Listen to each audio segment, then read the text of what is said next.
Hello mga kababayan, mga kabisis kapapi, kalingap, magandang buhay, good morning po sa Pilipinas. Muling nagbabalik, Analisa Reality Vlog. Good vibes lang po tayo ngayon. Napanood ko po yung vlog nila Intoy kay Ate Ninette. Napadaan lang, hindi po siya talaga yung sadya. Ayun niya kay Intoy, mayroon lang silang pupuntahan. Tapos nakita nila si Ate Ninette. So nandoon si Bong. Grabe yung gigil niya. Naglabas po siya rito ng kanyang saloobin patungkol dun sa nangyari kay Bong. Ito yung kasunod na nagkita uli sila nung after na nakasama siya dun sa bahay nila ka-business kasama si Jinky. At ayun nga, nung nagkahiwalay na. Pero bago ang lahat, thank you po to my new subscribers, mga silent viewers, nandyan sa comment section, nagla-like, nagsishare. Thank you po sa suporta. Salamat po sa hindi ninyo pag-skip ng ads. So, gusto kong ulit-ulitin, pakikinggan ho natin mga sinabi ni Ate Net. Tapos puputol-putulin ko lang po para hindi tayo maka-copyright kasi meron po siyang music. Hanggang dulo lang, January lang. Papasurso siya. Kung talagang gusto ka niya, talagang kailangan, panindigan niya. Ganun. Hindi na hanggang salita lang siya. Naku, kung ako lang bata-bata sa'yo, Bong, ako na lang talagang liligaw sa'yo. Kaso hindi. Alam niyo mga ka-business, nakakatuwa talaga si Ate Net magsalita. Siya? Dire-diretso prangka. Yung talagang galing sa puso niya yung kanyang sinasabi. Siya? Para siyang ate, kamag-anak, or ganun kay Bong. Siyempre, masama din yung loob niya sa nangyari. Ikaw ba naman, lalo na siya dahil nakita niya at nakasama si Jinky. Tawanan pa nga sila sa sasakyan, di ba? Close shots. Naging close sila. Kaya hindi niya, hindi niya mawari na gano'n ang gagawin. Pasensya na tayo Ito lang, sa loob lang ni Ate Net. Kasi nakakatuwa siya. Pwede. Di na. Talaga inaamin ko yan. Talaga wala ako. Ikaw talaga nakatadhana kay Ay nako, wala na pag-asa talaga. Kung ako lang bata-bata, bakit naman hindi? Patulang ko talaga yan. Oo. Nakakatuwa talaga siya. Sabi nga niya yun. Kung bata-bata lang siya, di patuloy niya na si Bong. pala Kuya Bong Kaya pala. Kaso hindi ako bata-bata na. Wala na kung ano. Saka gusto ko nang mag-aanak ka man lang ng dalawa. Ate Net, wala nang katas? Para at least, nalalaman mo na ganito palang ang sarap ng buhay na may pamilya. Di ba? Kaya ka nasasaktan. Nasasaktan din ako dahil ang gusto ko talaga si Jinky para sa kanya. Kasi bata pa magkakaroon pa siya ng dalawang anak Ayun ang Yun, doon talaga nasaktan si Ate Net. Kasi kumbaga umaasa na siya na meron na si Bong magkakapamilya na, bata pa si Jinky at matutupad yung pangarap na magkaroon ng pamilya. Kaso, yun ang nangyari. naano ko talaga sa kanya. Kaya galit na galit ka. Galit na galit ako Kaya talaga galit sa na ginawa galit ka niya. ngayon dahil, yun nga, Gigigil ako. magkakanak pa Ang sana si... kapal ng mukha talaga. Pero Grabe. Nanggigigil siya sa galit. Talaga, Jinky, saluhin mo ang mga sinasabi ni Ate Net kasi hindi ko rin siya masisisi. Dahil nga, umasa din siya. Lalo't harap-harapan, nagkausap kayo. Mas masakit para sa kanya. Kami nanonood lang. Lalo siyang sa kanya, masakit talaga to. Kaya hindi ko alam kung saan banda mo sasaluhin, Jinky. Yung galit niya, Ate Net. talaga. magsalita. Ang gigigil ako Alma. Sarap ng usapan namin, Jinky ha. Si Bong, ingatan mo yan. Wala nang kagayan mo na magmahal pa kay Bong. Hindi pala hanggang dulo. Kapal talaga Ewan ko lang. Gigigil talaga ako. Umiiyak kaya ako. Pati si ate mo, umiiyak. Naiinis. Ayun, yung galit niya, syempre kahit sino, galit, naiyak siya. Ganun talaga yun. Ipagpalagay natin na tayo yung nangyari sa ating nangyaring kapamilya, no? Na umasa na tapos ganun ang gagawin. Ay naku po, iwan ko lang. Ako talaga. Pero sa ating pag-uwi namin. Oo. Nung pumunta na kayo ng SM nakita ko na yun. Sabi ko na, awang-awa ako kay ate mo. Ano ba yung ginawa niyan? Bakit ganun? Ano na siya sa sulsul? May may sarili siyang panindigan. Bagas nasa edad naman siya. Buti kung hindi pa siya, bata pa siya. Nasa 25. Nasa 25 na, 26 na siya. Susundin niya pa yung ate niya. Bakit si ate niya ba makisama sa'yo? Tandaan mo. Tama, di ba? Kasi ako ate rin ako, mga ka-business. Yung sa mga kapatid ko, pagdating sa personal na buhay, wala kami pakialaman. Buhay mo yan, bahala ka kung ano yung gusto mo, dahil ka naman makikisama. Pero pag, alimbawa, usapang pamilya na, ayun, doon kami. Nag-unite. Pero kapag ganyan mga relasyon, kanya-kanya, bahala silang mag-solve. Pero kung sasabihin sa akin, ate, tulungan mo ako, sakalang. Ngayon, Bong, may mahigit pa sa'yo yan na kukunin mo. Huwag ka lang sa may taong grasa. Dahil ako, pag once na ikaw bumalik sa sa taong grasa, never na kita tutulungan. Tandaan mo yan, Bong. Tuwan sila sa kapilang sigurado. Talaga, ako nagsasalita na ako sa'yo dahil nasasaktan ako sa ginawa ni Jinky. Pero once na ikaw bumalik sa taong grasa, Bong, huwag ka na lumapit sa akin, sa totoo lang. Nanggigigil na. Ayan, may ultimatum na rin si Ate Net. Kaya ikaw, Bong, panindigan mo yan na hindi ka na babalik sa taong grasa. Dahil yan si Ate Net hindi natutulong sa'yo. At isa pa, may matutuwa. Pag magbabalik loob ka doon sa kalsada, binubuli yun siya pagka ganun. Babalik ka rin sa pinakamamahal mong kalsada. Bully yun pagka ganyan. Ako. Kaya kailangan mas mahigit pa dyan kay Jinky ang makukuha mo. Sana nga eh. Sana nga eh. Ano mo na yun sa simbahan? Baka sakali yun palang Ate Net, preno. Wag muna. Yung nasa simbahan, hindi pa yan. Wag muna. Sariwa pa. Ay, gaya lang sabi ko, mas maganda yung God's will ba? Huwag tayo mag-push. Kung ano yung kalooban ng Panginoon, ibigay kay Bong yun. Darating at darating yan. Kahit anong mangyari. Tiyempuan mo. Ay, ikaw yung masigit. Ay, nako. Kung pwede lang ba, bata-bata ako, talagang patulang ko na si Bong. Pwede naman extension pattern. Ayoko. Sinasabi ko na sa kanya, malasakit lang ang gusto ko kay Bong, na mapagawa ako na maayos lang ang niya, yung kalagayan niya, yung hindi na siya bumalik sa dati. Yung gano'n lang akin.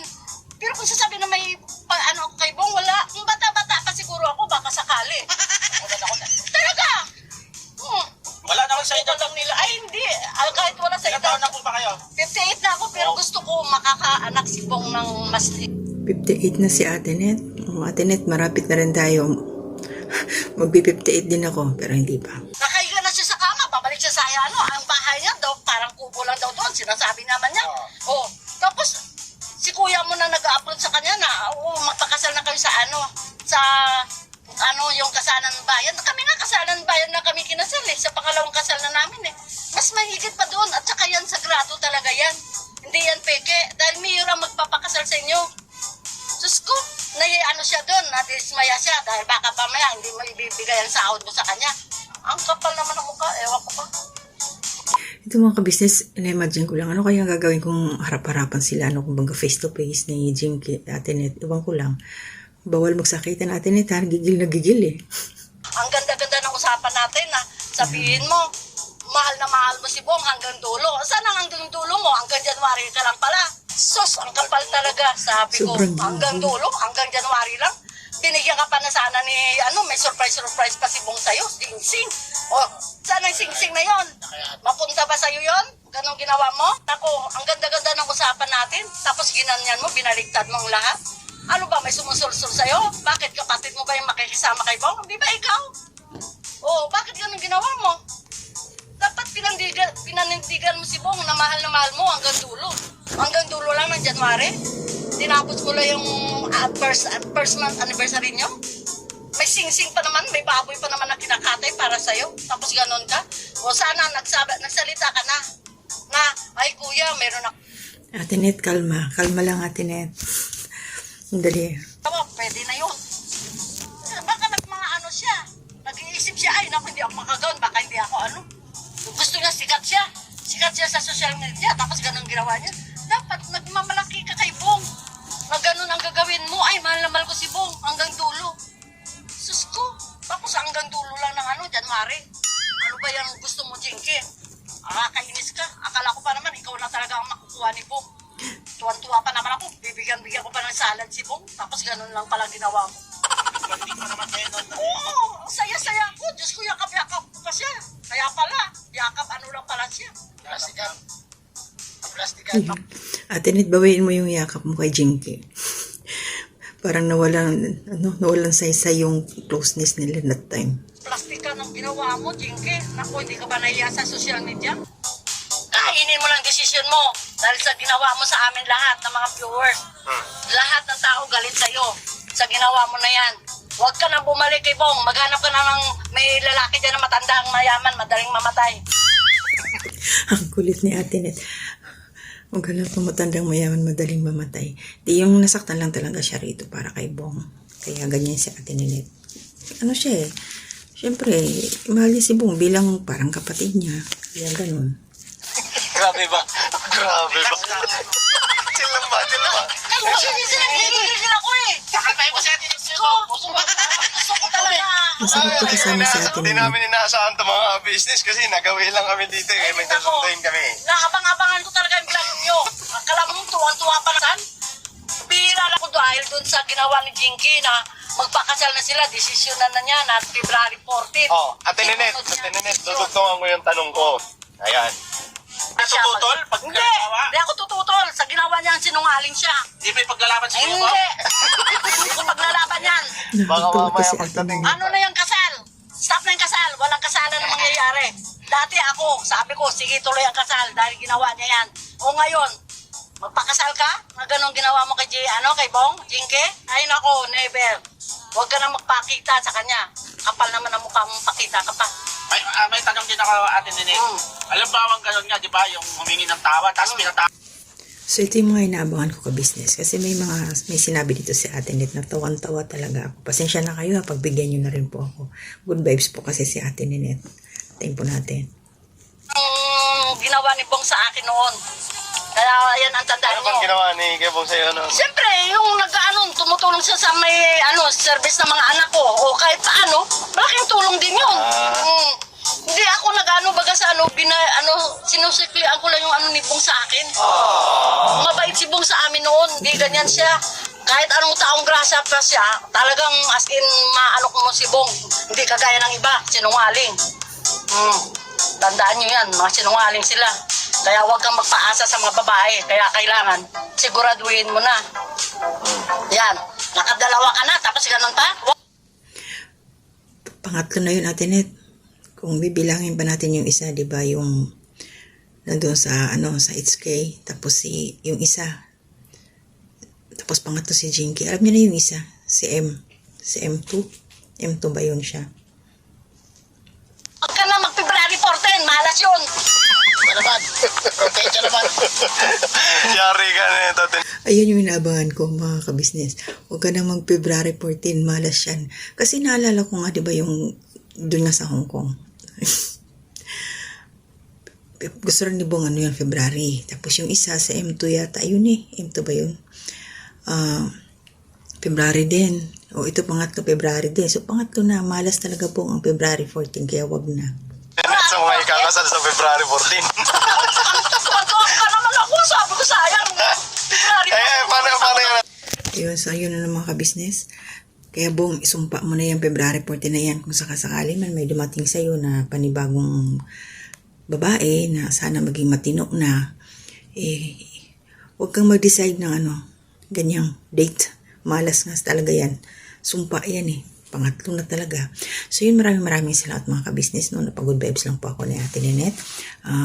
Shout out po kay Lapinano Kabisnes. Please support po natin. Kabisnes Official, Babadins TV, Kabisnes Family. Ayan po yung mga kagwangs, mga kasama po mga reactors ng Kabisnes Official. Shout out po. Pasupport na rin ho. Ilagay ko na lang sa dulo kung sino-sino sila. And support po natin din sila Kuya Bal Santos Matubang, Kalinga Prab, Ate Edna Vlogs, Chak Tapia Matubang, mga kasama ko pong mga reactor sa Karepa, buong community po ng Kalinga. Support po tayo. Salamat sa inyo. At ito, huwag magtatampo yung hindi ko may-mention ngayon. May nakita po akong mga name. Shout out po at maraming salamat. Ma'am Ebony Ivory, kay Ma'am Maria Teresita Manlabaw, shoutout po. Ma'am Flers, shoutout po. Ma'am Din Mix Vlog, shoutout po. Siyempre kay si Kabayan Alminda Mix Vlog, shoutout din po. At saka si Kabayan Jessie Lucas, shoutout din po. Siyempre Nanay Soledad Belmonte, shoutout po. Si Ate Marilyn, hindi ko po alam kung ano nangyari sa kanya. Ni Corsa Miliano, Ralph Sanate, okay ka lang. So hanggang sa muli po na aking magagawing reaction, mahaba-haba na ito, pasensya na. Ingat po tayong lahat. To God be the glory.